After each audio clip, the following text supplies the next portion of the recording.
Cameron, man. It's just Cameron. I'm kidding. I'm just kidding. What's up, Michael? What's up, man? All right, here we go. Take two. Hello, everyone, and welcome back to another episode of The Undergraduate, a percussion-based podcast. From repertoire to everyday life lessons, we are seeking to share our experiences as current students. Many of you already know who our guest is today, and we'll go ahead and introduce him. American percussionist Cameron Leach is a bold performer recognized for his expressive virtuosity, musical athleticism, and daring interpretations. As a soloist and chamber musician, Leach has concertized in the United States, Canada, Europe, and Asia.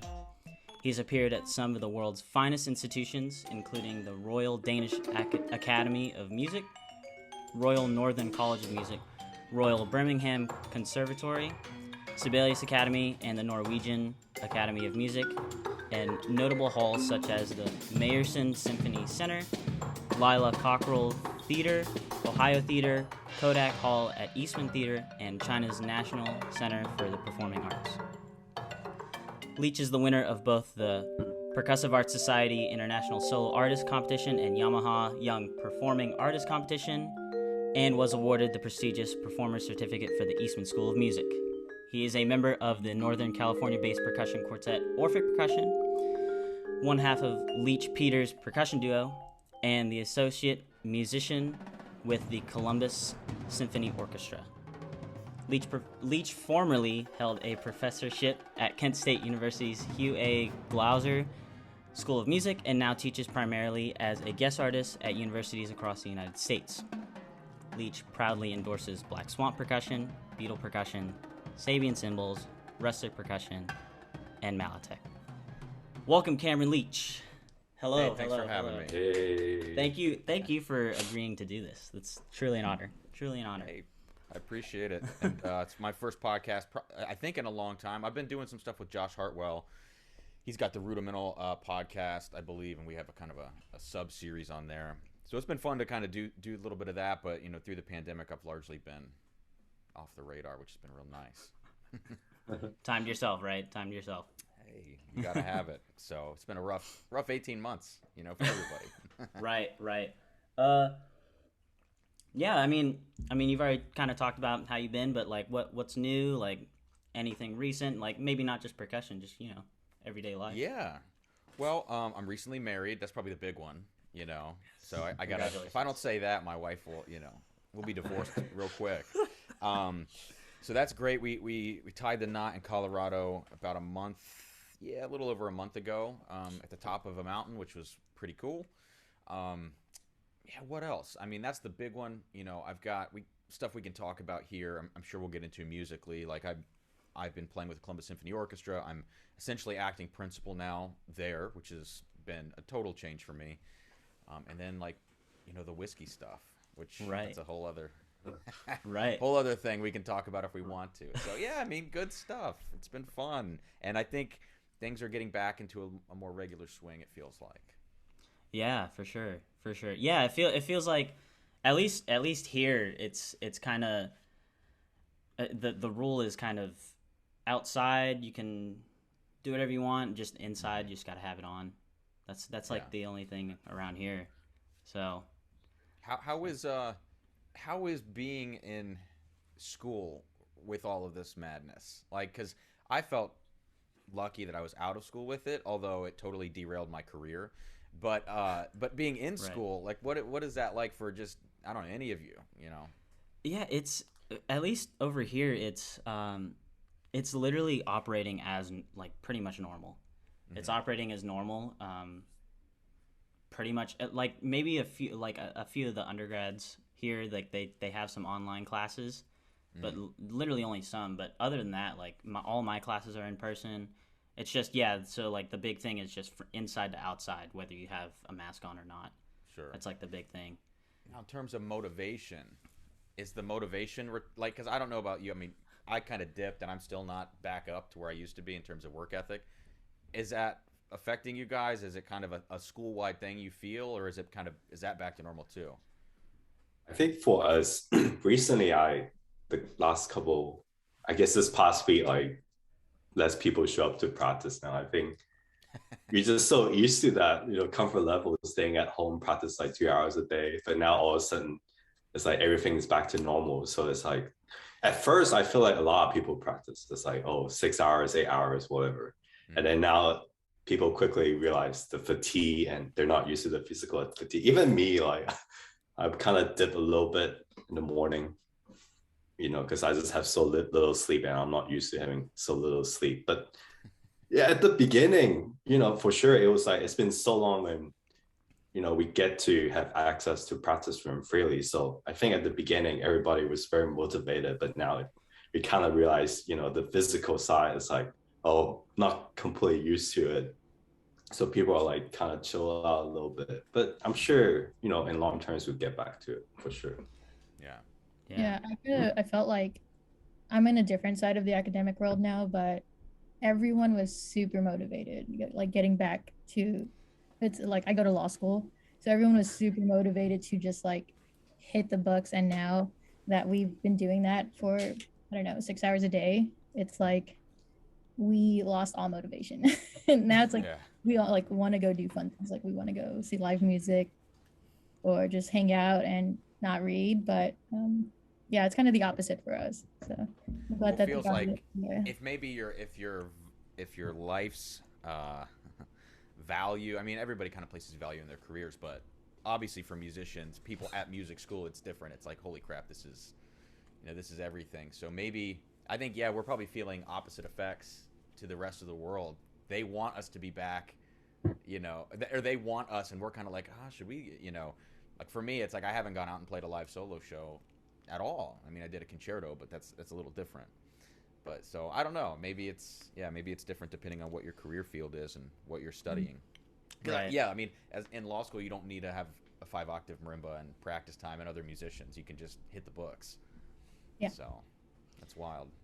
I think geography also. I mean, I hate to put it like that. I hate to put it like that, but it kind of made a difference. Not to like get into like some weird subjects, but like at least where I went to undergrad before I got here, things were operating in person even in the fall, like last year. So it was like, and where was that? Lamar University with Dr. Francisco Perez. Texas. Good old Texas. Yeah, good old Texas. Yeah. So yeah, it like the thing you were talking about, at least for me, it was very refreshing to get back in there. And then since I had that experience, now that I'm in, it feels more normal to me, as opposed to people who have been going to school at JMU for a while. They're having that feeling that I had a year ago. Mm-hmm. Like finally, because it was totally different for them. Like they're finally getting back in the classroom now. So it is kind of nice seeing all the like totally off topic, but the marching bands on like my Facebook feed and stuff. It is nice to see all those like little highlight reels, and people are doing things even though COVID's still around. So it seems like even in the high school level, things are pretty much back to normal as things can be during a pandemic, at least. Well, speaking of that, that's perfect. It's perfect that you mentioned that. So Cameron, you did a lot of marching. Sure. Well, yeah, you did. Yeah. So could you maybe for those who might not know, where you marched, just brief synopsis of that, and Yeah. So I marched Rhythm X. That was the first experience I had. Went to a high school in Columbus, Ohio called Hilliard Darby High School, and they were pretty known back then for their indoor drum line. The school was not a BOA school. It wasn't like on any bigger circuits than just the local, high school circuit. So they didn't do so much of that. But in terms of indoor, we had this guy named John Merritt teaching us, and he really beat us into the ground. So he was a 1990s cadet snare drummer. If that tells you anything about there it is. How that went. And he's a great teacher, all that kind of stuff. But yeah, ran us straight into the ground. So that would have been, I graduated in 2012. My senior year, he had left Darby. He had gone down to Texas. He actually works with Ronald Reagan High School, which is a crazy program. So he works there. But that year is when I auditioned for Rhythm X finally. Now, I had auditioned previously when I was a sophomore for Matrix. I ended up making finals, and then I just didn't go to the finals for the audition. I wasn't ready for that. I was a $120 soaking wet, and like I couldn't carry these deep shell drums and march at 240. Just didn't work. So my senior year, I auditioned for Rhythm X, and I got cut. I think I made like callbacks. I got cut. I was the last one to get cut. And then they called me the next week, and they said, "Hey, we think we made a mistake. Will you come back and do our first weekend with us?" I said, "Sure." And it was an audition against somebody for that spot, and I ended up winning the spot for that year. So that was a kind of a, I don't want to use the word that it was, but it messed with my head a little bit. Like, oh my God, I'm not good enough. Okay, now I'm just kind of in by default, or this weird thing. Right. So I always felt like the underdog. I was 17. I was marching with these guys that were crazy party animals. That's all that needs to be said about that. And it was a wild experience. I had to mature very quickly. So I marched there for 3 years, basically from 17 to 19 age-wise. That was 2012 to 2014 by year. I was there for the Man in the Arena. I finished my last year as a section leader in 2014, the Razor's Edge. So that was a lot of fun. And then along the way, I got cut from Blue Coats in 2012, made it in 2013, injured, went home after move-ins, which sucked. And then 2014, I marched Blue Devils, and that was my 1 year at DCI that I did. So I never aged out of anything. I sort of just aged myself out because Michael Burritt told me to. Love you, right. Professor Burritt. Yeah, you mentioned that. You mentioned that when we were talking. And I was a quad drummer. I should say that. I was not a mallet guy. I was a quad drummer. Right. That kind of leads me to a question about, obviously the experience like really helps, especially nowadays, like resume wise, I think, especially getting jobs.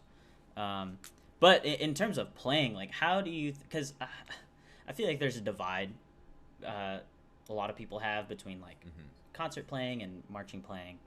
How, like what about the marching arts has really like helped you in what you do now?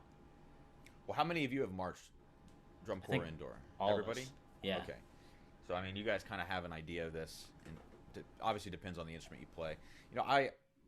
And we kind of talked about this the other day, Shane, too. I think that it's actually more helpful in many ways to be a battery player than it is to be in the front ensemble for me, in my head. And maybe that's just because that's what I was. But I think being in the front ensemble gives you like crazy mallet chops, and when you go to music school, that's really valuable. Because I think the learning curve on mallet instruments it's just harder to wrap your head around sometimes if you're a drummer going to that.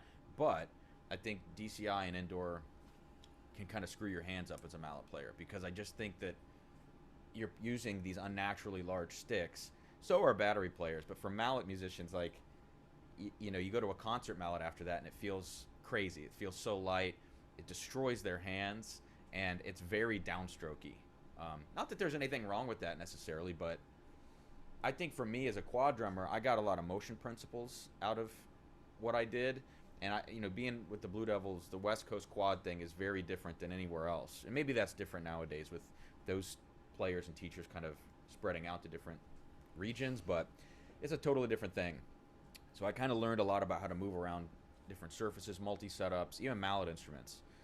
And I got chops, obviously, but, I don't know. I think there's a lot of good things in there. I just think it depends on who you are and whether or not you can separate these things and then find how they coalesce at the end. Because I don't think it's a natural symbiotic relationship between the two styles. I think you have to figure it out for yourself depending on where you marched, who taught you, your own physicality with your hands. And I think that's why we don't see any sort of text or video series or instructional whatever trying to tell you how to find the links between the two, because I think it's just too different everywhere you go. Right. Yeah. But that's just me. I don't know. Yeah, it felt like, and I'll preface it with, I have, this is not a bash on anything. Like, it's just what I've seen. Whenever I see somebody, I only bring this up because this was like last summer at Great Plains. Sure. Good friend of mine. But he did, what is it? I think Cavaliers. And he played mallets at Cavaliers, and it's like, now that I look back, it's like I can tell he did drum corps on mallets. You know, I feel like, I don't know if this was the same experience for you, or I know, or even on the other end, like Hope and Michael, since you guys did mallets in drum corps, but even for David, because you did quads, right?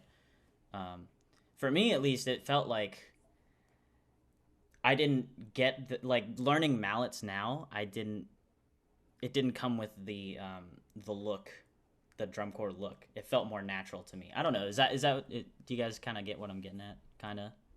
I don't know if that makes sense. No, yeah, it's kind of funny because for me in high school, like my percussion program was, I mean, it was terrible, to be completely honest. You know, we didn't even have a tech. You know, we didn't have any sort of guidance. So I was kind of hungry for some sort of guidance, and we didn't have a lot of keyboard instruments. And so then when I started to see like DCI and was like, oh, like this is in my backyard in San Antonio, Texas. Like, look at these huge keyboard things, you know, at the time. And so that kind of drew me to learning mallets, because I think not having that, at least having DCI, it gave me like a foundation of some sort, how to even hold them properly and like learn technique.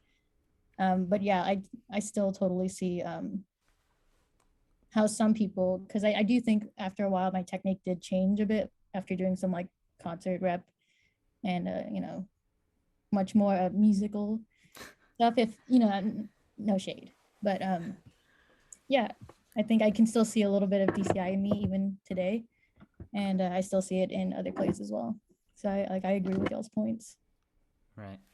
Michael, do you have anything on that? I mean, I don't think it's necessarily a bad thing to have. No, yeah. But yeah, it's not a bad thing. Sorry, like I didn't mean to yeah, open a can of worms, but so it's just, yeah, but I definitely, once I go to grad school, it's definitely one of the things that my professor want to get rid of.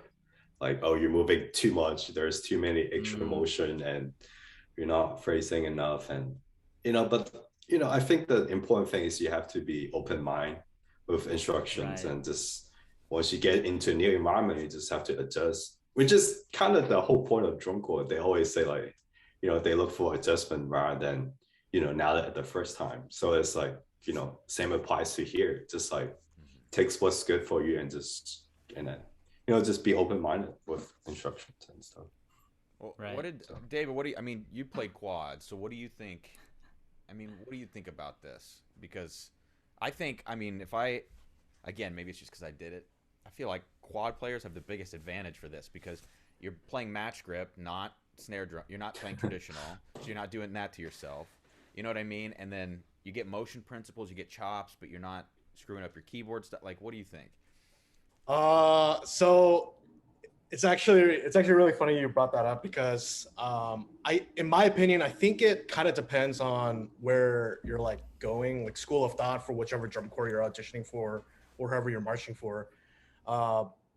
Because one big mistake that I made while I was going to school was in 2000 I think it was like the 2016 season, I was auditioning to march for Crown when Tom Unks was still there. And their approach was like super East Coast, like into the drum.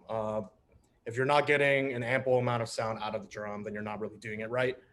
And at that same time, Professor Burrow was trying to get me into the complete opposite direction.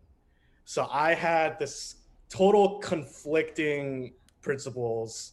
So it was like, I had to like think really hard about it. So when I was with Professor Bird, I had to be more relaxed. I had to play not through the drum, but to get the best tone quality out of drums that I could. But then while I was in auditioning for Crown, it was the complete opposite. I just had to like freaking hit the thing, get as much sound out of it as I can. And I think it just depends on where you go to march and if that conflicts with like whichever school of thought that you're going for. Well, I operate everything in my life in extremes, which is not good. Very addictive personality. And so when I marched, this is kind of interesting that you bring this up. When I marched, I never played concert snare drum in school. Like I never had to play any etudes or anything like this until my senior year of undergrad. I basically walked into undergrad and it was like, okay, you don't need to do that. you just need to pick up some mallets, because I mean I couldn't play mallet instruments. I'd never done it before. I just learned half of Virginia Tate for my college audition, like half. I mean, and it took me 4 hours a day for 3 months to get that much music under my, in my hands, because I'd never played mallets before. I switched to percussion late in the game, and I didn't have any of that training. So at the time, I was never in undergrad being told, like, here's how to play concert snare drum or whatever. It was just like, you're not even going to do that, because you just need to do these other things to figure stuff out. And so at the time that I was marching, I could only focus on that technique with my hands, which was cool. Now at the same time, I was learning what I feel like is good technique with Devils and Rhythm X. And then when I quit doing that was when I started taking concert stuff seriously. And then I realized, like, oh, I need to go all in on this, 100% on this, figure it out. So for me, I think that, the sign of a great player or being great at anything is having full understanding of the whole spectrum of technique. And so, like, to your point, Michael, I don't think it's bad that you see drum corps in people's hands. I think if they want it to be there, but if they don't have any option but to have it there, then that is a problem, right? It's like, if I want to employ quick shifts out, like method of movement, drum corps shifts to a certain chord, and I wanted to do it, then that's cool. But if you can't do it any other way, if you can't flow to those notes, then I think you have a problem. Because I think you just need full mastery of everything, Right. Yeah, that makes sense. Yeah. I think all in all, like, regardless of like what people think and like, like whether they're for it or not for it, I think it's like valuable experience, and everybody takes away something from it, that's of use to them, which is good. Yeah, I just feel like I always had like this feeling that because we all did concert stuff, but we also all did marching stuff as well. At least for me personally, it just made me feel like a lot more well-rounded. So like we have the benefit of having that knowledge as opposed to someone who maybe didn't either get the luxury of being able to march drum corps or being able to do indoor. And so I think that's just like a really great advantage, and I really wouldn't trade it for anything else. But I do feel like there may be, especially if you're going to a school that kind of conflicts with whichever drum corps technique that you're doing at the time, it might have like a conflict of interest of some sort. Yeah. Right. Yeah, and there's an immediate vibe with someone who's marched drum corps. I talked to a very high-level manager the other day for a classical music agency who used to manage Chick Corea before he passed and everything like this. Big ticket artists. And it was like, oh, you marched Rhythm X the first year it ever existed.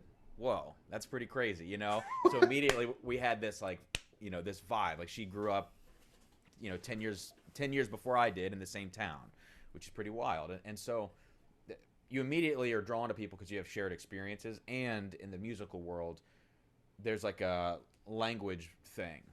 Like you can talk to somebody in different terms if they've marched drum corps before, as opposed to concert players when you have to tell people like, some flowery bullshit way of saying something, as opposed to like, hey, you're fast, Right. Or like you're crushing the left hand or whatever the critique is.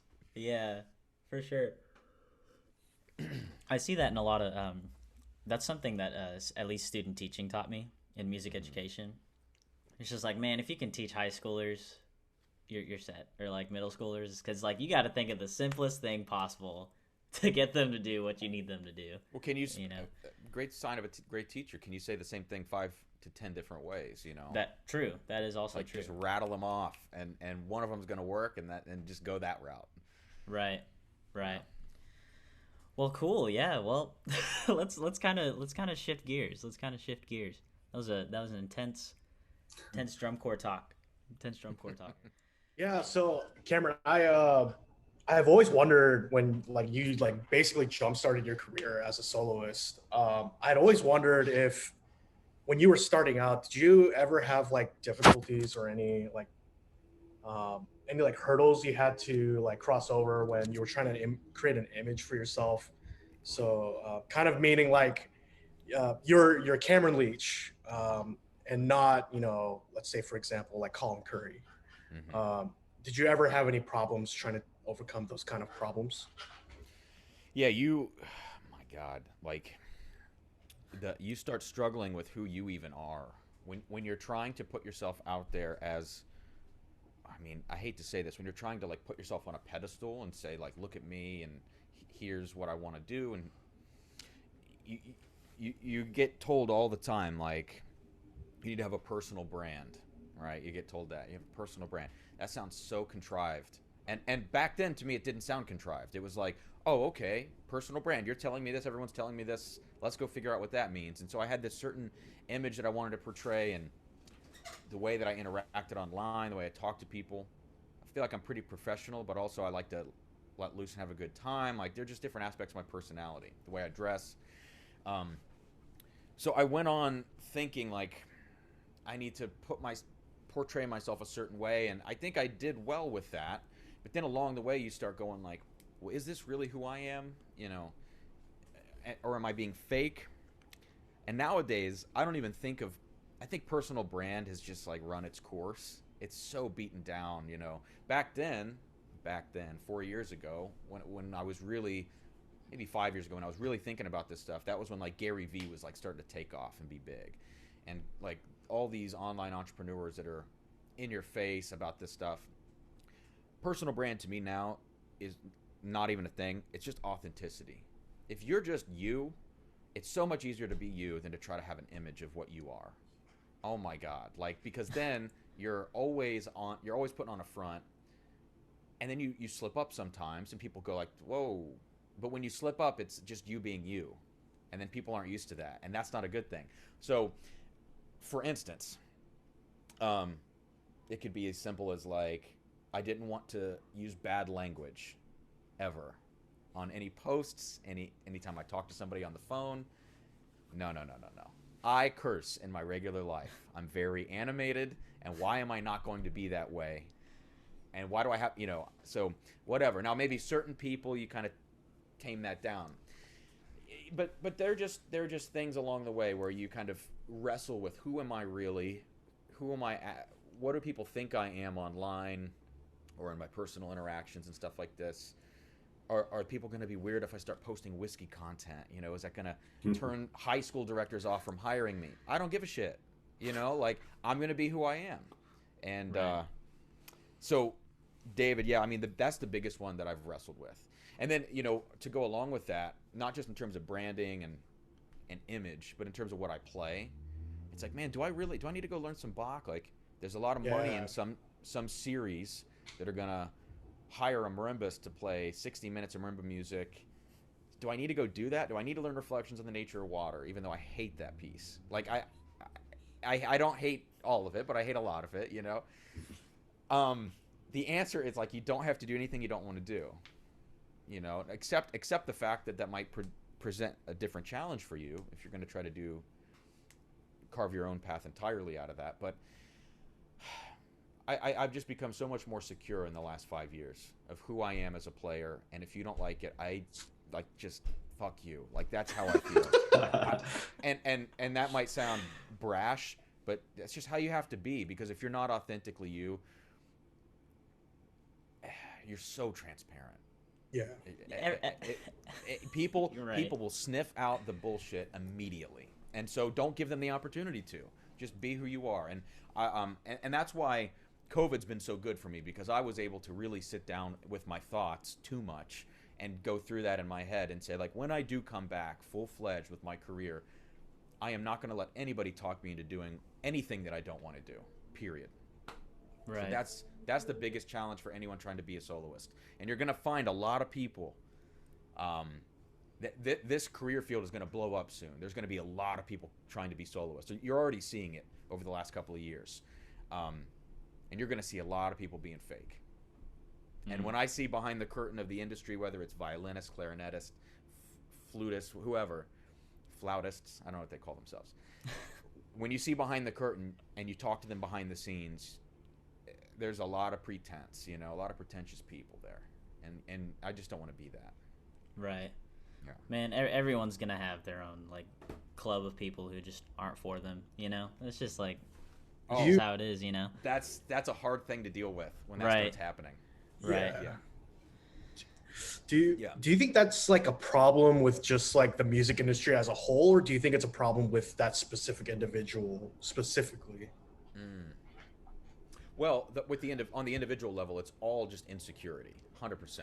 And me, I'm super insecure, so I know that, and I can kind of speak to that. If you move up the ladder, then you have an insecure person. Typically, those people are the ones that want attention because they're insecure, right? And what better way to get attention than to be the only one on stage? So, like, I know that about myself. I've wrestled with that, and that's part of the reason I like to play solo gigs, is it makes me feel good. Then you go up the ladder and you say, like, well, the industry itself, classical music in particular, although it's probably widespread throughout the whole music industry, is an industry based around just like fanciful, you know, smoke and mirrors type stuff. And of course that's going to produce people trying to have fake images and be fancy and wear Armani suits and, you know, all this kind of, and when you see like concert pianists have Rolex ambassadorships, or they do BMW events like Yuja Wang, that there's pianists that have like Cartier, is it Cartier? Cartier, is that the designer? Yeah. Whatever. They're doing these events, and you're gonna get that in the industry. Then you move up the ladder again, and you see like just the culture as a whole, Instagram and the BS on there. Everybody's fronting, everybody's renting cars and like driving a fancy car on Instagram, like just goofy shit like that. Of course, you're going to have this. So, I think it's at so many levels, and what I wish, like Colin Curry is a guy that is not on like social that much. He doesn't need to be. He got in before that was big. His connections are behind closed doors, you know, and he's just got personal relationships. Colin doesn't need to come out and trailblaze authenticity. He's just authentic, right? But we're going to need voices to kind of say, pump the brakes, let's actually look at this. And music school doesn't help either, you know. There's a fear when you get that far into debt that you need to get gigs, and then I need to accelerate how fast I get gigs, so I'm going to put on a front to try to get those gigs quicker, you know, so I can make my money, so I can pay my loans. There's so many layers. Right. Man. Sorry about the rant. No, that's fine. But it's a lot of stuff that people don't get to see. The struggles of like the solo artist are, they're similar to duos and quartets, but the more people you stack onto it, in some ways the easier it gets. Responsibilities are shared, image is shared, branding is much easier as a group because you're not selling one person, which seems very selfish. You're selling a group of people, you know, and that's different. Yeah. No, I think this is all good for, you know, especially for what we're trying to do. It's all good things that people who want to get into that, who are in school right now, who want to get into that, or, you know, they need to hear those things. They need to know what to expect, which is great. Yeah.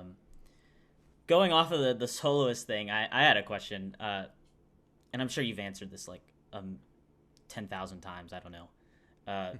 But can you remember when you did want to become a soloist? Like when was that, like, oh yeah, boom, like, yep, that's what I want to do? Yeah. Well, I was always kind of leading up to that. I'm a real shy person. You know, I grew up in a small town, moved to Columbus when I was, you know, probably 5 or 6, but my roots are, you know, kind of somewhat country, even though like that's kind of out of me now.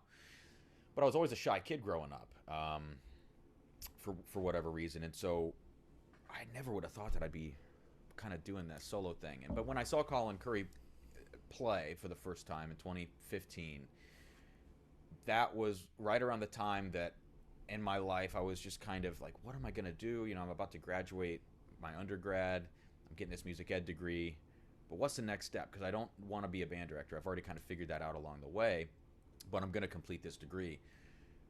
I just saw him do his thing, and I was like, I just didn't know you could even do that. It was a funny, naive moment. And so, after that week, I ended up hooking up with Professor Burrett. I went up and I really did struggle my way into Eastman. You know, like I was driving up every 3 weeks and taking lessons that were not cheap.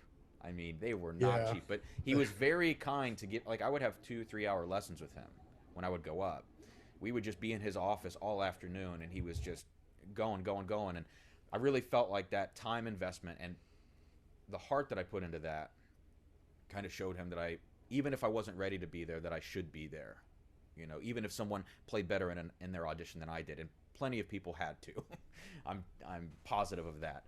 But yeah, it was Colin Curry, man, and you don't look at what he's doing and go like, do I love this rep? Do I love the way he plays?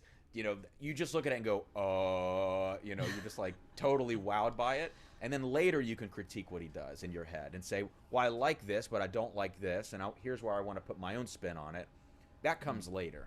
But all you need is that spark. And for me, I call that spark inspiration.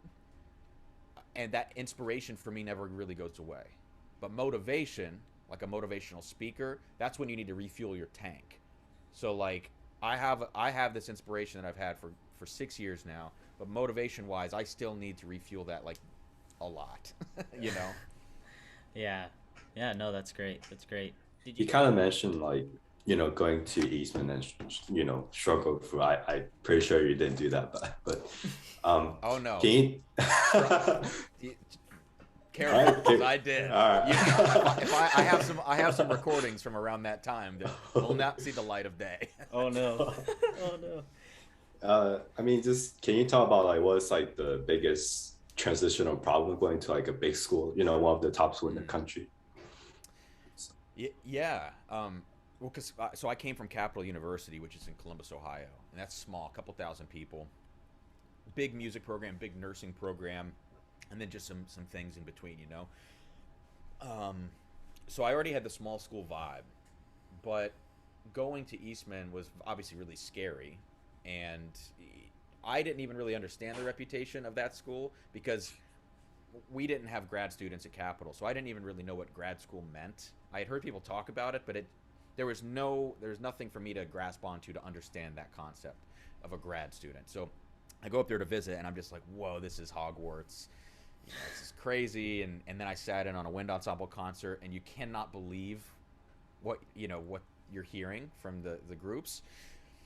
And so the transition for me, I was really worried about, because at Capital, like, you know, at the time, I was probably like the best classical player at that school, right? And I feel comfortable saying that because I had buddies that were the best music tech people, the best jazz drummers, this and that. But I was the one that was geeking out all day and all night about this kind of stuff.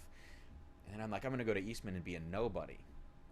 And I'll just and I have no idea, like, am I gonna rise to the occasion? And you just have these nerves about you. But I got there, and just like anything else in life, you carve out your niche and you figure out what you want to make of it.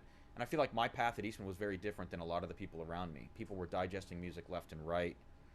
And I'm good at learning music quick, but my time there in my head was not about that. It was about like becoming a better musician, but spending a lot of time on my career so that when I left that school, I knew what I was going to do the next step. Because 2 years goes by quick. And David, you saw it, man, when we were there. Like, Ollie was just feed me marimba notes, you know? Yeah. And I played like 3 marimba solos, maybe, when I was there. And then I just did a bunch of other random stuff. So it was nerve-wracking for me. And then when people started to kind of... What helped me was when people started to know who I was. And I was like, oh my gosh, like, people know who I am at this school. You know, I'm not just some kid in the corner like nobody knows. It was like, oh wow, I'm actually doing good enough work to be recognized for that. And that was really important for me. So yeah, I want to pick your brain on something you briefly mentioned about you mentioned whoever that was, your friend, just like constantly learning rep. And something around here that Casey really talks about a lot is just, instead of doing that, just like sitting with pieces for a long time.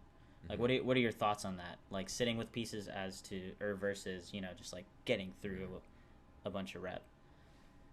I mean, you got to do both. Like, who here is like a fast learner? Are we all fast learners? Or are there some people who are slower? Who's a fast learner here for like digesting notes?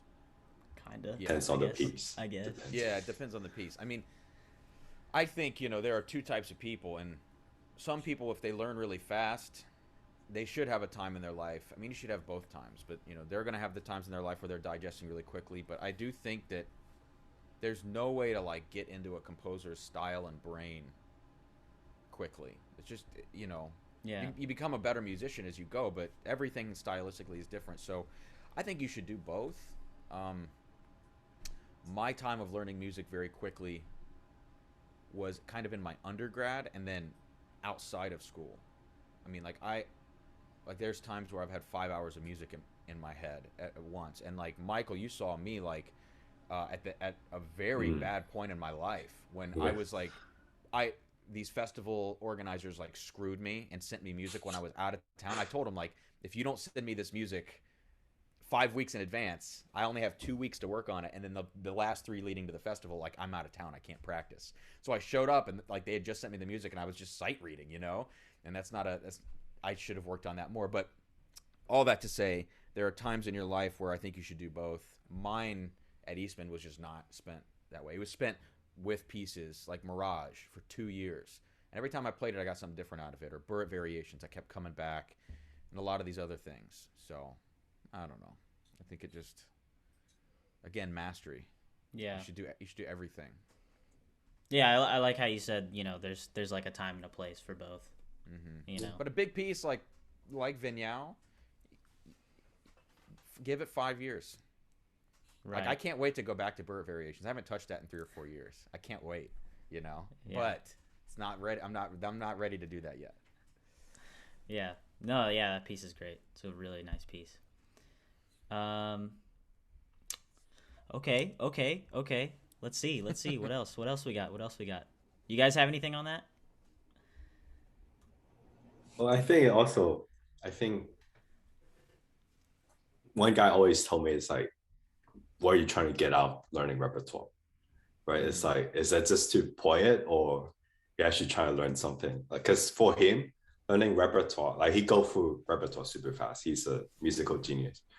And he's like, I'm trying to understand a composer. Once I understood his purpose and meaning and get the style out of it, I'll just move on. Like, is there a point of playing at perfection? I mean, there is, right? Competitions and auditions.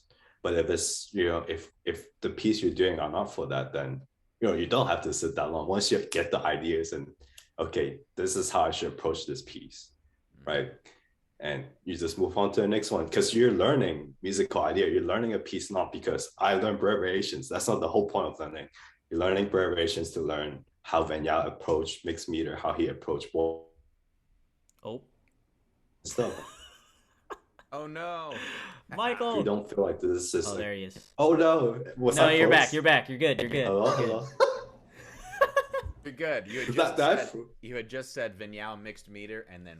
Oh no! Well, once like figure out his, how he approached different voicing and how he developed groove and stuff, and then once you get the idea, you could just move on, unless you wanted to do it for a competition. And at that point, it's like make it perfect as possible. But the thing is just how you approach and what you want to get out of it determines how much time you should spend on the piece, I think. Dude, that piece oh wait, no, sorry, go ahead. Were you gonna say something else? Oh no, I'm good. Oh, dude, that piece, I just can't feel it in all the meters. You just can't. I don't know. It's I have to feel it in the quarter note. No, I kind of. Sometimes I feel like it's on purpose. Nancy always beat me to it. It's like, I can't feel the meter on this piece, and I was like, Nancy, I don't think you're supposed to. There's variations. I think variations 4 where you have you have the 8th note constant, and then you have the 7/8, and then the melody is kind of out of place. And then she was like, I'm not hearing the melodies on the meter, and I was like, I think it's supposed to have different tempo going on. It's like a different tempi style. So it's I can't show that, but we always have the argument over that. But anyway, you're right though. The purpose of the rep is important, and I think when you're in school, mostly it should be to just if you have a piece that's challenging with crazy chord structures, or you're learning techniques along the way, and then this piece deals a lot with slurs. But when you get out into gigging, and if you do end up doing a recital outside of school, things have to be like together. You know, we give each other a lot of slack in the percussion world about missed notes and stuff like that. People in the real world don't give you that slack, right? I mean, so you really have to be careful of what you choose to do, and that's why I'm never going to go out on stage and try to play a full Bach cello suite. Like, the risk is not scary. worth the reward, not even a little bit, because at the end of playing that whole cello suite, me as the person who would have played it would say, I would rather hear a cellist play this, right? So why did you do it? You know, and that's just me, but priorities change along the way, and so the only time that you're ever going to have in your life to digest music like that, if you keep a busy gigging schedule outside of school, the only time you can do that is in school. And I think it should be spent on that, preferably in undergrad if you're ready for that kind of music, because when you get to grad school, you got to be thinking about what's next. A lot of people go do a DMA not because they want a DMA, it's because they don't know what they're doing next, and they go, shit, I'm going to stay in school, you know, and just put off the inevitable. So yeah. Well, speaking of grad school, sorry, I'm like taking all the questions here, but what was your experience like at Eastman, like Eastman itself? Like, what was the experience during those 2 years? Like, do you enjoy it? Like, what was it like? I don't know. That's probably like loaded question, but it's just like a pressure cooker, man. And this is what's terrible about it is if I ever in my life did a doctorate, which there's a 99% chance that'll never happen, I would only ever go back to Eastman. That's what's so terrible. It's like this unconquered thing in my life. But being at Eastman, the really special part about it is being surrounded by such great musicians, and just hearing people talk about stuff, from the theory professors to just like listening to whoever rehearse. It's just incredible. The percussion department's really supportive. There was some like animosity when I was there, and my immaturity combined with others' immaturity and stuff like that, a lot of that boiled over, and it's just because you're in a pressure cooker. And I don't know how other grad schools operate, but Eastman is like, what am I going to sacrifice this week? That's the mindset is that. It's not what am I gonna fucking nail this week. That is never what you're thinking, because you're never gonna nail anything, because the work is there's too much work and there's too much on your plate. And that to me is not a good mindset to be in, because everything is based on a negative of like, and I don't like failing. I'm a perfectionist, and many people there are. And so it just bred something in me that I didn't like.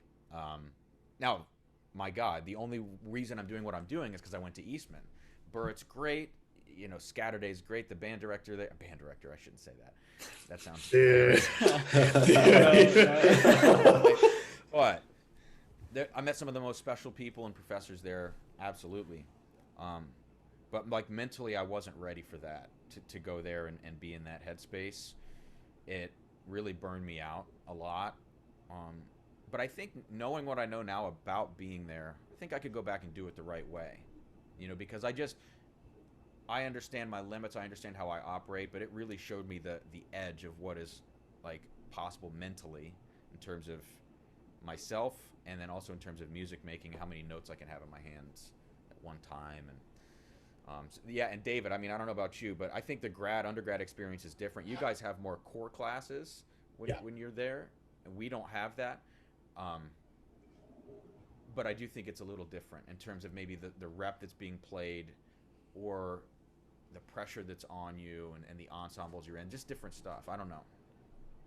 Yeah, at least when I first got there as a freshman, like, I'm gonna be totally honest, I had no freaking idea what was going on. I had started basically learning how to play mallets like 6 months prior, basically, or 6 months prior to my audition, and I didn't know like who any of these composers were. Like, someone was like, "Oh, you know Vinyal." I was like, "I don't know who that is." You know, Keiko Abe, is that like a soft drink? And I was like, dude, I have no idea what the heck is going on. And like you said, it's basically just like this intense pressure cooker of just a bunch of musicians going to one place to do one thing, which is to like learn and play music. And of course we had like our core classes, we do theory and all that stuff. And sometimes it was just like really overwhelming, like how much coursework I guess we had to do at sometimes, and like trying to balance that with like practicing too. It just like at sometimes felt really overwhelming. Like it would be like, I'm gonna have to sacrifice, practice time to do my coursework. But also at the same time, we have studio class tomorrow that I need to practice for. So do I just like forego doing my coursework until like midnight and do that then? Or it was just like a huge balancing act, and it was pretty stressful to say the least. And sometimes I would look at you guys, like the grad students, and I'd be like, I feel like these guys kind of have it worse at some points. Like, you guys have so many responsibilities with like taking care of us, like the undergrads, along with doing like your coursework, and then you have your own practice things to do on your own too. So there was like a lot of stuff like just for everyone to do in general. Yeah, I don't know. I'm eternally grateful for it, but yeah, it really brings out the worst. It really brings out the worst in people. It does, man. And there was some stuff in that last semester that I was there that was just like crazy insane. Yeah. So, yeah, I don't know. Look, and I wouldn't tell anybody not to go to Eastman. It's not like that at all. I mean, right. But you just got to know what you're getting yourself into. And the telltale sign was like the first PASIC I went to, which is in November, so it's your first semester. The PASIC of your first semester you go to, and like all the people that went to Eastman who are there, like who are professors now, they're like, "Are you okay?" That was the attitude within your first 3 months. People coming up, "Are you okay? If you ever need anything," it's like, is that normal? And, but at that point you know that you're not okay. Especially coming from small schools and going to Eastman, you're like, yeah. Oh, I'm not ready for this. And that I think was harder on the grads because undergrads, you go there and that's all you know. The grads come in and you're like, oh, I skated through my undergrad program at Kodak University in Western Iowa, and then you go there and you're like, oh my God. Wow. Cool. So you cool. Well, you mentioned PASIC actually. Sorry, again, I'm like taking all the questions. I'm sorry, but so yeah, you mentioned PASIC. I think you mentioned it maybe while we talked before, but maybe not. Did you do the All-Star Ensemble, right? Yeah. How was that? How was that experience? Yeah. Yeah. That was kind of weird. I mean, because you have like a day and a half to rehearse. Yeah. It might have been the first time I ever. Like, have you guys done stuff like that before? Where you, I mean, it's basically like professional orchestra work where you have one rehearsal and then you play a show. I had never done anything like that in my life up until that point, and so that was like, holy crap, Right. We're gonna go play a gig. I don't even know what's going on at letter C, like. Right. So, right. That was interesting, but it was cool to be thrown in the fire like that in a situation that felt, I don't know, kind of safe in a way. Like you're at PASIC, but like nobody in that ensemble knew what was happening. So, like, if I screw up, Right. hopefully someone else screws up worse. So like I don't look bad. No, it was fun, and working with Burr, it was fun. At that point, I had been taking lessons from him, I think, and so we had a rapport already. And so to show up there, that was a comfortable feeling for me. And Yeah. I remember like at that PASIC, I just had a feeling in my head of like, I'm gonna get into Eastman, because if I don't know what the hell I'm gonna do with my life. So I was like, I have to get in. So I felt like kind of cool, I was like, oh, I'm hanging out with MJB, and that was kind of nice for me to feel a little comfortable in those situations. And I remember drinking bourbon with him after the gig at some place, and yeah, it was cool. That's awesome. San Antonio. So yeah, cool. No, yeah, I fortunately was able to do that in 2019 with Campbell. So that was a fun experience. It was fun. Yeah, like my friends been asking like, whether or not they should reach out to the professors that they want to audition for, beforehand, like either have a lessons or just have that contact. Do you think that's really matter, or like ultimately your playing should do all the talking in the auditions. Yeah, I think don't like kiss their butts too much, but I think it, I mean, absolutely helps you to know the professors. Helping or knowing Professor Burrett, definitely the only reason I got in, probably based on my audition and stuff. Like I played really well on some things in my audition, and then I totally botched others, and maybe that's how it goes for everybody. But I would say, you know, if it's someone that you could see yourself taking lessons with regularly and really developing like a strong relationship before you show up there, yes, absolutely do that. If it's just going to be like a weird fly-by-night email and, you know, there's not going to be any like follow-up or relationship, then maybe it doesn't matter so much. So I think every situation is going to be different, but it doesn't hurt to know these professors. And look, the whole industry is based on relationships. And if you think there's not not stuff going on with orchestral auditions and things like that, you know, there's stuff going on at every level of this, which is who you know. And so people don't like to talk about that because it makes the process feel like it's BS, but sometimes that's what is going on behind the scenes. So, you know, hey, use this triangle in this excerpt that I call, so I know it's you, or change snare drums in these two parts of Scheherazade. That's happening. So yeah, relationships are huge, but they have to be meaningful. So if it's not going to be meaningful or followed up on, then yeah, just kind of depends. Like, you know, we're talking about professors and all that stuff. You taught at Kent State, right? With while Jacob was there, right? How did that job arise? Like, how did you get into that? Here's a weird one. So 10 years ago, or 11 years ago now, holy crap, I auditioned for Matrix, and Rob Ferguson was teaching Matrix, right? Right. We had a connection to Matrix, my high school did, and so I remember I was sitting on the floor of my apartment at Eastman in March of 2018, I believe. So I think I had already wrapped up my recital, like my final recital, and at this point it was like I just got to get to graduation and get out of here. And I was drinking bourbon on my floor, just sitting there hanging out, doing something, and I got a phone call from Rob Ferguson, and I was like, "Hey man, what's going on?" And he's like, "Hey, there's an opening at Kent State, but it's not like the full-time gig. It's like an adjunct, and it's not even being posted. Do you want to do it?" And I was like, "Yeah," and that was it. I mean, that was like, and he knew me from back then, and we had talked a little bit, and he's like, "Hey man, I'd love if you come teach Phantom," and it was never in the cards, right? But it was just kind of funny how it all worked out. And so I ended up at Kent State. The commute was 3 hours one way, 3 days a week. It was crazy, you know. And that semester, it was only one semester I worked there when I got home that fall, back to Columbus. And I took every gig that I could because I didn't know what I was doing out of school. I knew I wanted to do the solo thing, but you have to do other things to, you know, support yourself. So I was so busy. Monday, Wednesday, Friday in Kent, Tuesday, Thursday teaching a high school program in Columbus, and then playing with the symphony, you know, all the other small gigs you're doing to juggle and going on tour. Yeah. So Kent State showed me officially that I didn't want to teach college. Okay. I was on a regular basis. Like, I love master classes.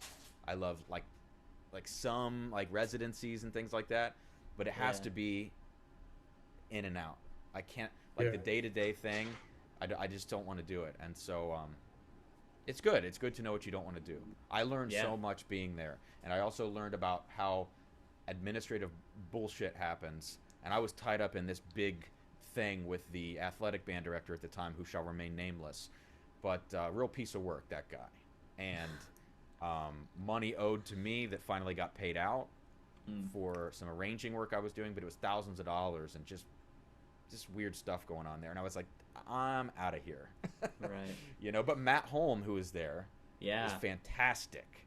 He's the real deal. And so and they have Nick Petrella there now. They just hired him as a full-time faculty member, which is very like random, but cool that they can do that. So so is there anything that you wish you had done in undergrad that you were trying to instill in your students at the time, even though it was one semester? Something that I wish I had done that I was trying to instill in my students. Yeah, like maybe get them into social media, since now it's different. 2 years passes and we have a new app, or maybe practice a certain way. That is tough. I'm trying to think, like, what did I even try to instill in my students? Oh no. Yeah. But like, did you mostly teach? Sure. Sorry, I didn't mean to interrupt you. But No, did please you mostly teach like undergrad, or is that what you? Okay. So I had 10 students, and I had, I think, 4 snare drummers, 3 temp, 3 mallets. So it was kind of segmented. Matt Holm had kind of the UNT approach of you do certain things, certain semesters, that kind of thing. So surprisingly, I was a bad snare drum teacher because I'm the most familiar with it. I am like a decent mallet teacher, and then I'm a really good timpani teacher because that's my least comfortable instrument. So when the things you have to think about the most in your head are the things that you're better at articulating and teaching usually. That's what I found. Because with snare drum, it's like, how do I teach you how to play doubles? I can just play. I've always just been able to just play doubles. Yes! Oh my God! Right? So I struggle with that a lot. And that's why, and I think I can sit down and figure it out and have approaches. But I go is this worth it for me? To sit down for a job that's paying me this much money and I'm driving this many hours, am I really going to sit down and do this? No, I'm not, because eventually money becomes really big. But anyways, back to the thing. What was I trying to instill in them? I don't know, because I think most of those students at the time, I was just trying to get them to practice their damn instruments. And I say that with love. Some of them were freshmen and they came from small towns in northern Ohio. So there wasn't a lot of high level stuff that I was getting through. Now I had a couple students that I was teaching, probably 3 or maybe 4 that really were chomping at the bit. And for those students, it was just trying to instill, and here's maybe the answer. I've talked my way through it. Musicality and this sense of innate musicality or something. That's not something I ever had. I was just a drummer. I was a metronome, had great rhythm, all that kind of stuff. I didn't understand what shaping a phrase meant until I got to grad school, really. It didn't make a lot of sense to me, and how to pull time and things like this.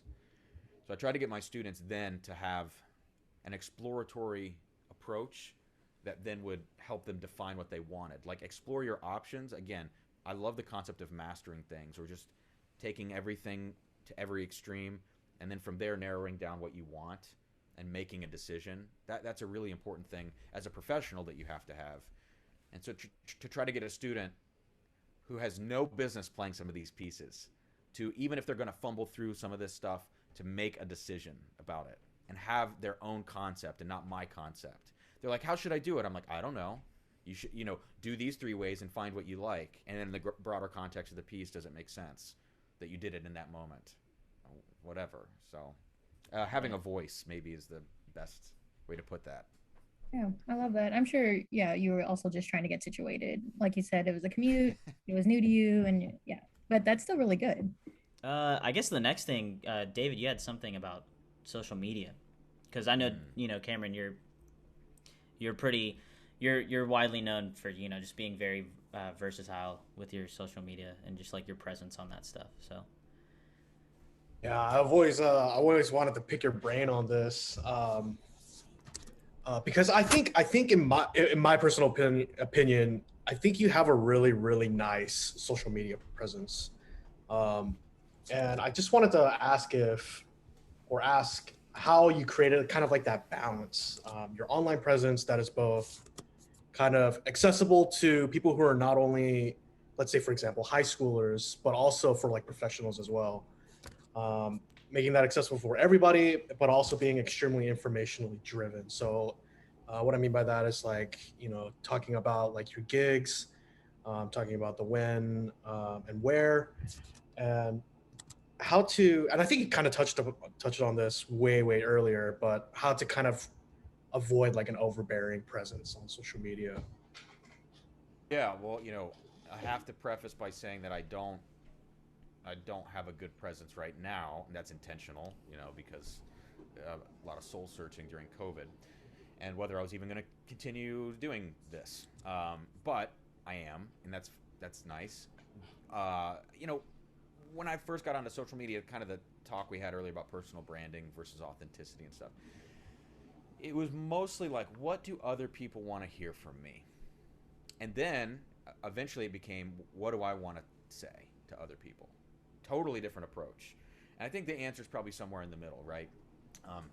But I would sit down literally, like at Eastman, my last semester at Eastman, I was really ramping things up and like chart it out of like, here are the categories of types of posts that I could possibly make. You know, pretty picture, like no caption, or like lame caption, or you know what I'm saying, like something. Not a day at the office. I hate those freaking posts. But something like a one-liner. That's what I should say. Like a one-liner with a pretty picture. You have those, which like serve their purpose. But if you just do a bunch of those, like, you know, you're not contributing anything, or things where you're trying to get people involved and asking questions of the community. That's not. Some people do it and it's so forced, and you can tell like they're just trying to get comments. Like, come on, dude. Versus real talk type stuff, struggles that you're going through versus instructional. I mean, I really did chart all that out, and I thought about it a lot, and you have to be really intentional up front to kind of balance those things out. So it was a little bit contrived there, but I think moving forward, you ingrain the strategy in your head so much, and then you combine sort of that I don't know, that sort of artificial strategy with your own authentic, what you want to say as time goes on, and then it just becomes really easy. I will say that, like, getting on social, like when I was touring and stuff, I liked being able to show that side of things, but it really did get hectic. Like when you're walking on stage and the first thing you're going to do, instead of like evaluate the situation, I have 4 hours till showtime, what instruments am I missing? It's like, I'm going to take a pano of the stage for my Instagram story. So it did become kind of crazy in that sense. But yeah, my approach then became, you know, if I'm not on the road, I'm going to post less. And if I don't have anything to say, I don't actually have to say anything. And I know the algorithm rewards consistency and all that kind of stuff. But there is something to be said about like the approach that some like for instance, Drake, right? It's no secret I love Drake, but Drake doesn't really do a lot of interviews. And so when he does do something, it's really meaningful. It's like, holy crap. Right. So there's like two approaches in there. And you don't have to announce it. This is another thing I learned. I used to make announcements. Oh, I'm going to be off for the next month, or I'm posting. No one needs to know that. Just don't say anything. They're going to look at your profile and know that you're gone. And then it's going to make them wonder. And then when the next thing you put out, make sure that's a big thing that you're saying. And then you're going to get eyeballs again. So that's kind of like, yeah, I don't even know what the question was, to be honest with you, that you asked. But I think I answered it somewhere along the lines. Yeah. So it really is a learned skill, the social media stuff.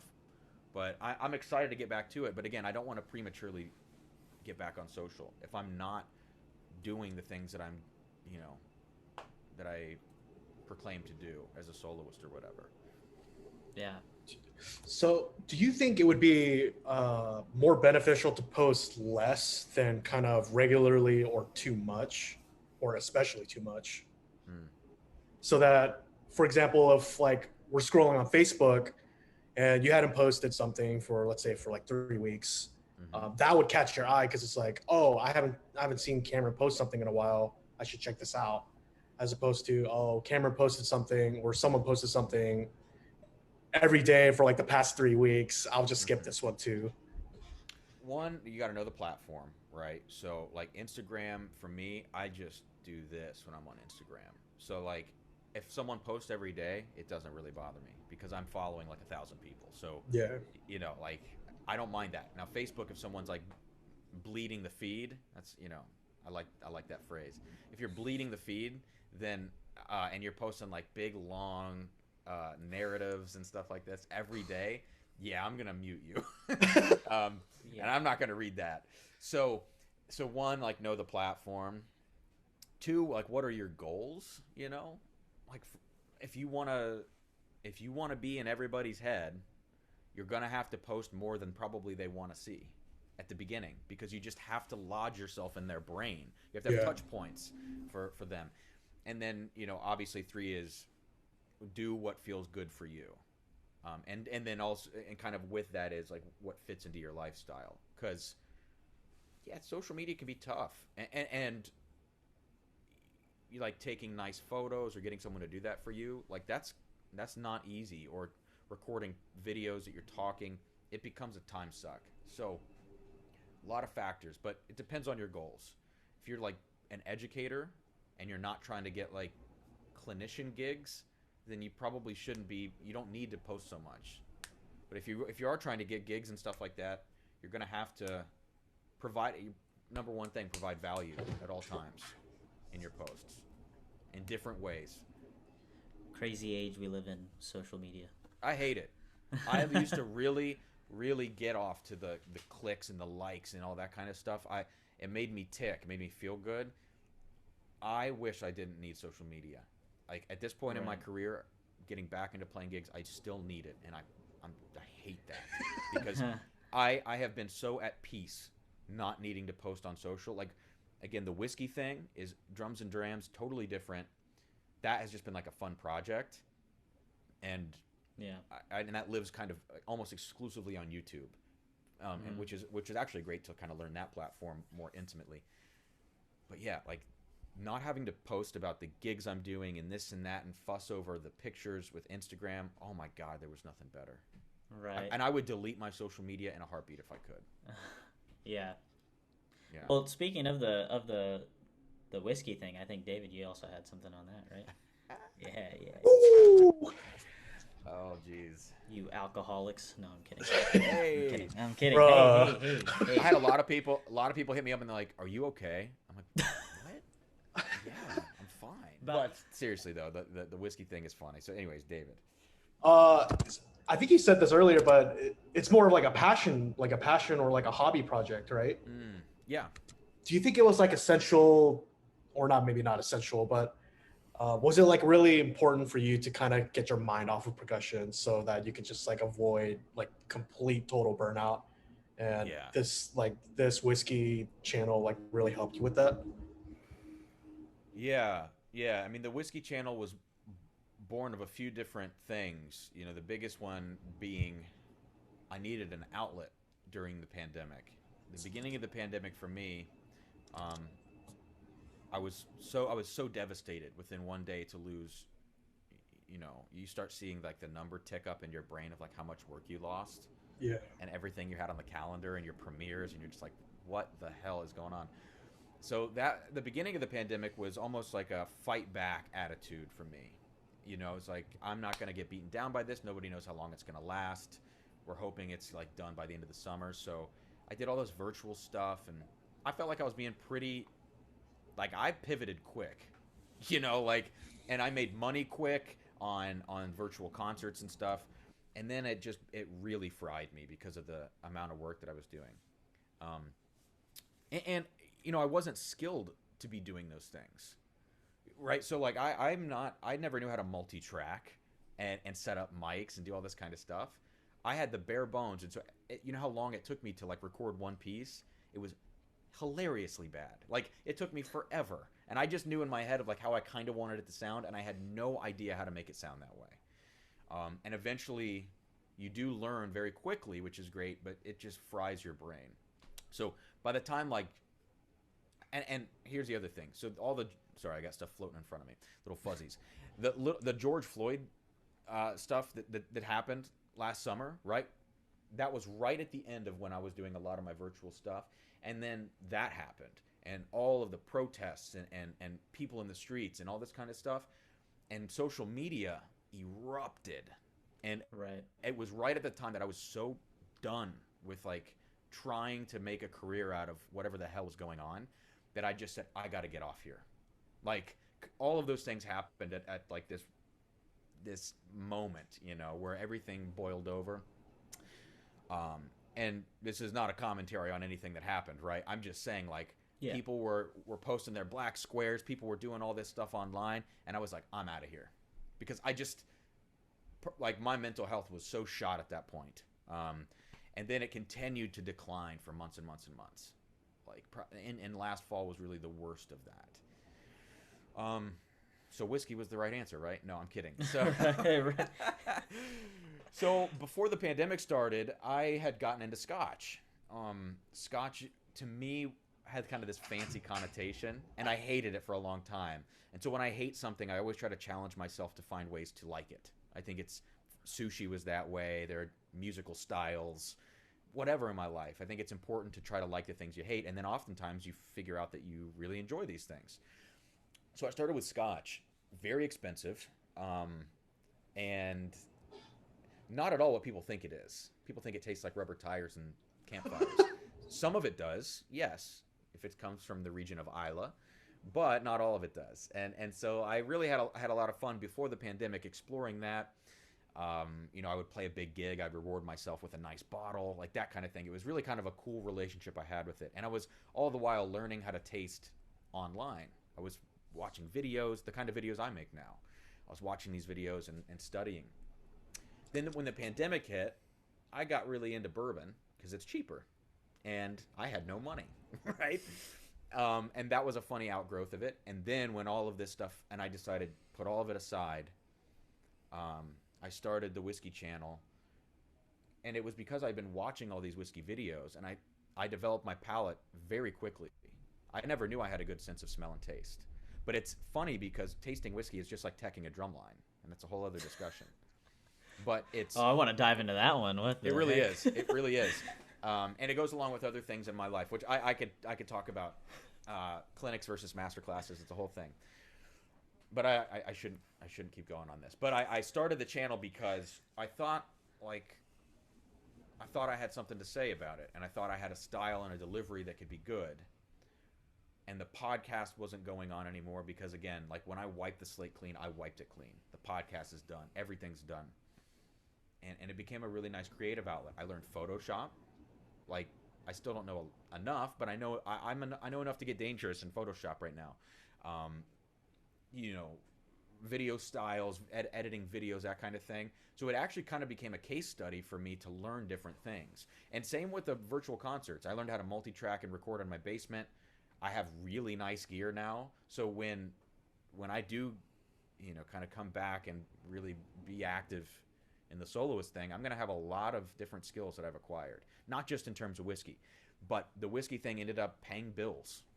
Like straight up. Like my channel's monetized. I have a Patreon, and I know how to do that stuff now. And so I think maybe I can bring that attitude to the music side of things. I don't know, but it's been a lot of fun. And now I have like 400 bottles of whiskey in my house, which is bananas. Oh yeah. But it's been a really fun thing, and I hope to continue growing in the whiskey industry, you know, because it's fun, and you just got to be careful, obviously. Yeah, of course. You know, favorite drink? What's your favorite drink? Okay, if I had to pick a favorite, like money no issue, you know, availability, right? Mid 1980s, Old Granddad bottled and bond. So back in the 1980s, this was distilled by a company called National Distillers, which Jim Beam bought, I think in '96. Oh, okay. But that old whiskey from the 80s is fantastic. It's fire. Some would consider it to be fire. Right. Sorry, my age is showing. Wow, that's terrible. I know. I hate. So listen, when I was teaching at Kent State, the big phrases were bet. Right? Oh, no. I don't say that one. I don't say that one. If my students would say, like, bet, yeah, you do say. I don't. Not anymore. No. I grew out of it. Not anymore. Listen, what were the other things that happened around that time? Big bet. What were the other phrases? No. Because these things. Cap is a big one. Oh my God, cap. I don't do that. That's, I mean, and that's recent too. But no, yeah. that's horrible. What else? What are some other lingo things? I don't know. Is drip like a recent thing, or has that been around for a while? Drip is recent. Drip's been around, yeah. Like, I'll take drip, but I'll never say it. I mean, that's not in my vernacular, but you agree with it, but you won't verbalize it. I get it. No, I would never. I don't know. I can't think of any other lingo. I don't know. Yeah, but anyways, when my students would say that, I would say, when you walk through that door, you don't say that. And I was like, not that kidding. It was like, I can't listen to you talk this way. Shut up. Shut up. Oh, goodness. Oh, well. What were we talking about? Talking about whiskey. Your favorite drink. That's what we were talking about. Yeah. Yeah. So, I mean, and if you had a cocktail, old-fashioned, beer. I used to be a beer drinker. I don't really drink beer ever anymore. Imperial, bourbon, barrel-aged stout, that kind of thing. That was where I was at there. And then current whiskey, if you want to talk nowadays, stuff that's actually being produced in the market, I don't know. It's all fine. But the old stuff was so good. But yeah, Elijah Craig Barrel Proof. That's a good standby. See, I'm not that well versed in alcohol. That's why I'm asking. So hey, keep it that way. You'll save your liver right. and your wallet. Right. Well, we actually have some questions from people, but did you guys have anything before we get into that? I was just gonna ask Cameron, so you know how there are like so many like food channels on YouTube where it's just like people go to different countries and just eat food. Yeah.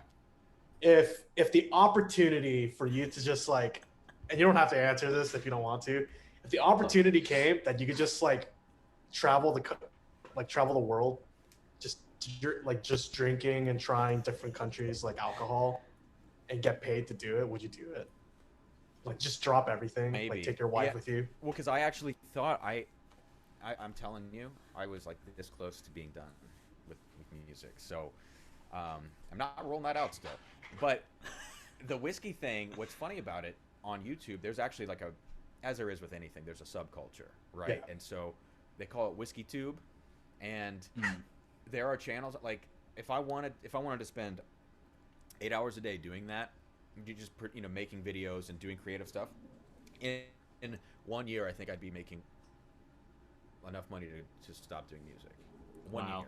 It's not that hard, because there's such a culture there, and there's so many people that drink whiskey and watch videos online that it's an easier nut to crack than like trying to do.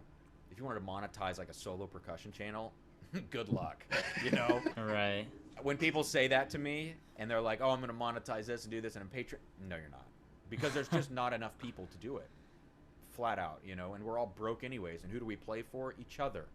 So it's just broke people playing for broke people. What the hell's that? That's not a good model. So, yeah, David, I actually thought about it, man, because I think I've already networked in the industry and stuff like that to a point where I go, if I really took this seriously, I wouldn't be making like $800 a month or $1,000 a month. Like I have some friends that make 10, 15K a month. Wow. Right? Like with a YouTube channel. Wow. That's crazy. So I don't know. I think I'm going to try to keep growing it though along the way with the music stuff and just see, because I'd love to do an event that combines both of them. Oh, okay. Yeah. So I'm just going to combine these since I think they can coincide. In terms of like, if you want, you don't have to talk about it if you don't want to, but any projects you might be doing that are coming up that you might want to share, or not if you don't want to release that. And I'm going to tie in your quartet with that. Just like any projects, either you or your quartet, because you're with Orphic, right? Yeah. So yeah, anything along those lines. Yeah, a can of worms a little bit. So I was supposed to play at PASIC this year. That was going to be my first gig, my first live solo gig, not in front of an orchestra or something like that, like just me. And so I won't be doing that this year. That's, I don't want to get into the nitty gritty of that. Hopefully I'll be back next year. Obviously I'll apply or, whatever process to make that happen. But I won't be doing it this year for a number of reasons. And some of those reasons, I can talk about. Like I hurt my foot, and I've been dealing with some health problems and stuff like this, and I'm fine. But there's also like some mental health stuff, some components to that where I just didn't feel like I was ready to come back yet. And so all those things combined, and I kind of called them up and we talked about it, and everything's good. You know, it's not a burned bridge, which I'm appreciative of. But that was going to be my first gig back. Like I said earlier, like I'm essentially acting principal in Columbus. We have a very light season up to December because they didn't know how COVID was going to be in the fall. And obviously, like, it did surge, and so it was a good thing that we didn't have a lot of gigs booked. But in the spring, I'm working almost every week, like huge rep too. And on my off weeks, basically, which is like once a month, I have gigs lined up then. So I have a new concerto I'm premiering in March, the end of March, by a composer named Garrett Schumann. It's going to be a really cool piece. It's a heavy metal concerto. It's crazy. I mean, it's like 30 minutes of just the craziest shit I've ever had to play. And I still need to edit that concerto and get him the edits and stuff like that. So that'll be a lot of fun. The month before, actually, I'm doing a percussion festival in Cincinnati with the high school. So I'm going to go down there and be a guest artist and do like White Pines and like a half of a recital type thing. So what's nice about the stuff that's coming up in the spring, my first gig's not till the end of February. I have a lot of time, and every gig is something a little bit different to kind of, in my head, ease myself back into what this is. So the first one is like this low-key high school thing. I get to do a piece with a quartet and half of my solo show. Then I get to go premiere a new concerto, and then in April I get to go down to Memphis with Bill Schultes and do their percussion festival. That'll be a bigger thing, like clinic, masterclass, the new Ivan Trevino drum set and quartet piece that I commissioned, a recital, like, so it's kind of building. And then hopefully by next season I'll be back to it and, you know, back to playing with orchestras and things. But that's really what's going on. And I have a new piece by Kevin Day, this new vibe solo that we just commissioned. I was gonna premiere it at PASIC, so I'll have to do a virtual premiere. Cool. You know, so we'll see. But like, I'm excited to get back into it, just not yet. It's like, and I'm just married, you know. I want to see my wife, and she's never gotten to see me. She got to see me too much during COVID, and now it's like, let's reestablish a good balance. And yeah. Well, thanks for sharing all that. Yeah, that's awesome. Yeah, that is awesome. I'm a little bummed about PASIC, but you know. Oh, right. I won't be there. I'm not gonna. If I'm not gonna play, I'm not gonna come. You know, it's like, right. It feels weird to me if I did show up. So. Yeah, for sure. Cool. Well, that leads us to our final two from people on social media. First one from Ryan Carlisle. Oh yeah. Asks, well, he first states, something I'm trying to get the grasp of, and then he asks, what goes through your head when you play? I feel like I struggle with this too, you know, just like the mental game of performance, you know? Wow. That's a tough question. And I think it really depends on the level of comfort with the music. So when I remember when I would go on tour and do like a lot of shows, like I did like a 2-week tour of Florida, and I played like just tons of gigs. And I remember being on stage playing and like thinking about what I was going to eat for dinner. Like, and that is not a joke. Like, I remember I was like in the middle of the David Skidmore's Vibe piece or whatever, and I was like, man, burgers sound good, but maybe I want tacos tonight, you know? And so like when you're real comfortable with the music, you kind of get that way, but there's always this funny like tension when you're playing. I think you guys probably all know what I'm talking about. For me, I can't let my thoughts go too far one way. Like sometimes it's like, oh shoot, what's the next chord? Like, okay, G sharp, you know? But if I then continue thinking like, now what's the next chord and the next chord and the next chord, then you're screwed. So it's like after I figure out like what the next chord is, it's like think about something else. Like, where's my left foot? Oh, my left foot feels okay. I'm in a good position. Like I have to bounce around, or else I'll wig myself out on stage. So, depends on the piece I'm playing too, because some of them are not that hard. Some of them are like really hard. You know? And when you screw something up, that's when I've always wanted to like record what my mind goes through when I forget something in my music, to see like what's going on up there to get me back on. Right.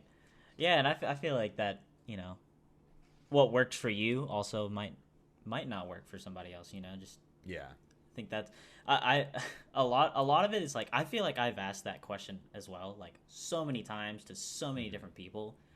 And then at the end of the day, I'm just like, I don't know. I feel like I also found it out through self-discovery as well, too. So, But- oh no, but yeah, also still good to get ideas from. Solo recitals are like more of a mind, you know what, than other things, right? Because you're the only one up there. But concertos are more fun. I mean, just in general for me, but also the mindset, because you have rests and things. I have like things I'm speaking to myself during a concerto. It's like, you know, as soon as I get done with the lick, it's like, turn the page, you know, like go to the vibraphone, you know, or do that. Like I have a checklist in my head that I'm speaking to myself. Yeah. For those, and I kind of like that. It's kind of funny, you know, when you have the time to do that on stage. Like inner monologue. Yeah. Yeah. Cool. Well, yeah, thanks for sharing that. And then I guess the second question, this comes from Michael Dolis. Any tips for marketing yourself to be able to play with a variety of ensembles? Yeah, I mean, everything's going to be different, you know. Think about the ensemble first. Playing with an orchestra versus playing with like a college percussion ensemble as like a guest artist. Two completely different things you got to do for those, right? So, for instance, if you're just a percussion professor at a university, I shouldn't say just, but if you are a percussion professor at a university, and you could just call up someone down the road and say like, hey, can I come play something with your ensemble? Usually the answer is like, yes. Everybody needs to pad their tenure portfolio to try to get, you know, promoted. And so everybody wants to help everybody. So sure, yeah, come on down. Now, if you're that same professor and you say, I want to play with the orchestra down the street, good luck. You know, like you didn't do anything to prep for that. You know, that is a completely different avenue. But if you are pursuing, let's say, a solo career and you're known as a soloist with orchestras, then that's a much easier thing to then go to a college and say, can I play with your percussion ensemble? You can do both. So it really depends on like what part of the industry you're going to occupy and whether or not you get the chance to do it. So you know, the first thing about marketing is who's your audience, and then you know, what are you trying to sell them. So if you answer those two questions, that'll lead you down that path. But how high are you going to go, and then once you pass certain levels, the things beneath you, not beneath you, but you know what I mean, the things that you've already been able to do become easier to do. Yeah. Cool. Yeah. Well, you guys have anything else? Anything? Cameron, you got anything? I'm good. Thanks for having me. I appreciate it. It's been interesting to be talking about this stuff again. Well, I'm glad that you know, we're really one of the nice. ones to bring you back. So Yeah. Like I got on the phone with the manager the other day, the person I was talking about, and she was like, she's intense. Holy crap. And she was like, who are the top 5 orchestras you want to play with and the top 5 conductors right now? Who, what, when, where, why? And I was like, you know, I haven't thought about this in so long. And it's good. Yeah. You have to be wholly invested in these things. And so for me, I'm trying to put myself in more situations too where I have to start thinking the way that I used to think again. Because I got really cynical about this stuff. You know, like, who am I playing for? I'm not making any money, blah, blah, blah. So it's good to get my mind back into this. Cool. So, I appreciate you letting me yap. No, it's all great. Great yapping. Great yapping. Yeah. Cool. Thank you all for tuning in. It was a blast having Cameron on here discussing all these topics with us. We'll most likely link Cameron's website in the description so you can find out more about him. And Cameron, thanks for joining us. Yeah, thanks for having me. Yeah. Well, we'll see you all later.